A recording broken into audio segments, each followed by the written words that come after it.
গরমের এই দুপুরে কুড়িয়ে আনা আম ঝাল করে মাখা করে খেলাম। ছোটবেলায় তো অনেক আম কুড়িয়ে এভাবে মাখা করে খেয়েছি, তবে গরমের এই দুপুরে ঝাল টক আম মাখা খেতে ভীষণই মজা লাগবে। তো প্রথমে আমগুলো সুন্দর করে ধুয়ে নিলাম, এরপর বটি দিয়ে সুন্দর করে একে একে সবগুলো আমের খোসা ছাড়িয়ে নিব। আর এদিকে তো আমার ছোটবেলার কথা মনে পড়ে গেল, কারণ আমের কুই দিয়ে আমরা অনেক খেলতাম। আজকাল যে গরম পড়েছে, তো গরমের দুপুরে এরকম টক ঝাল আম খেতে কিন্তু ভীষণই মজা লাগবে। তো একে একে সবগুলো আম আমরা কেটে নিলাম। আর এদিকে কাটতে কাটতে দেখো সবগুলো আম কাটা শেষ। এখন এগুলোকে আবারও কেটে নিব। একবার ভাবলাম শিলপাটায় একদম থেতো করে মাখা করি, ছোটবেলায় যেভাবে খেতাম।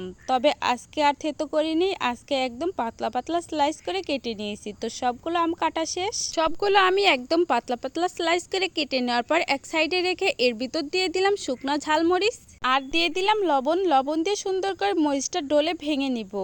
এই মরিচগুলো প্রচুর পরিমাণ ঝাল ছিল, তো মরিচ আর লবণ ভেঙে সুন্দর করে আমের সাথে মাখিয়ে নেব। এভাবেই কিন্তু ছোটবেলায় অনেক আম মাখা করে খেয়েছি। গরমের এই দুপুরে এই আম মাখাটা খেতে ভীষণই মজার ছিল। ধন্যবাদ।